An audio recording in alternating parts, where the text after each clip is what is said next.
everyone. I'm Donna Bush with your CIG TV News Update. A series of important meetings are held for disaster managers of British Overseas Territories.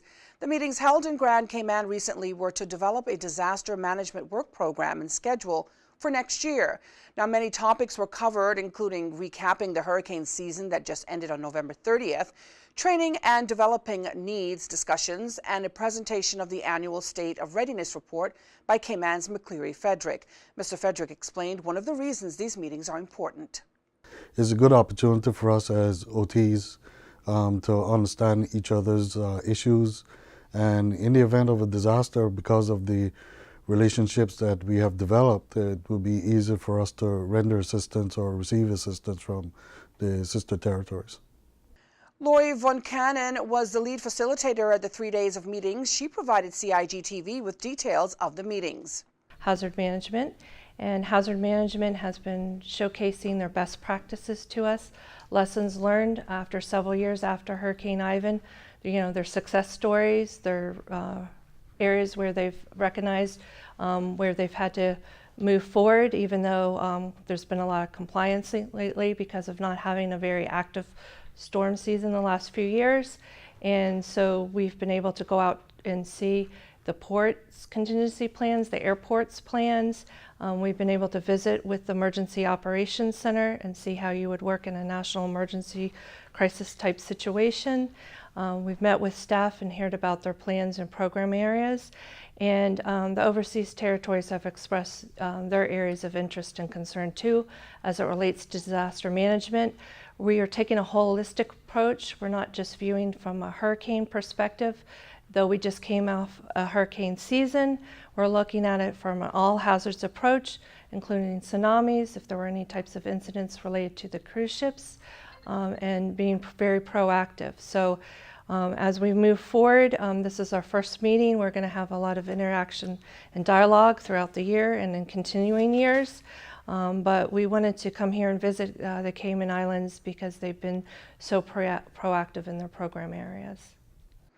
And many other local stakeholders were involved in the meetings held locally, including staff from the Fire Service, Port Authority, and the Aviation Authority. Meantime, inmates at Fairbanks Prison put their skills to the test. Governor Kilpatrick walked in the salon at the female prison ready to get her hair done recently by trained professionals who teach at the prison and inmates who have been learning the art of hairstyling.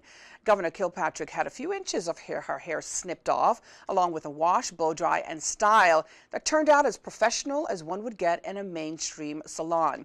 Fairbanks Prison has been teaching a cosmetology course to female prisoners for years now. The prison beauty clinic has in the past offered free services to our elderly as well at the Pines. Now, the course is offered to help the female inmates learn skills they can use when they return into normal society. The Gender Equality Tribunal has released its first annual report providing a summary of operations. 3 discrimination complaints have been received since the Gender Equality Law 2011 came into effect. That was on the 31st of January 2012. Now, since then, the tribunal has produced a complaint form and a frequently asked questions and comprehensive policies and procedures manual to assist the general public and parties to discrimination complaints in understanding their remit as well as the complaint process.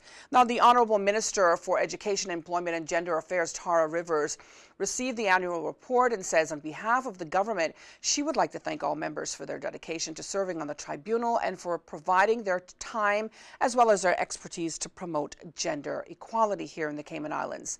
The Gender Equality Law prohibits discrimination in employment, training, and recruitment on the basis of sex, marital status, pregnancy, and gender. Well, before we go, a reminder to tune into Radio Cayman's Talk Today show. That's daily at 12:15. On Talk Today Friday, RCIPS road safety guests and RCIPS officers Angelique Howell and Fran General will talk about road safety on our roads, particularly as it relates to the holidays. And Aileen Samuels will discuss the annual Purple Ribbon Pledge. And of course, if you missed our government news update, you can watch throughout the night or go online to our Facebook and YouTube pages.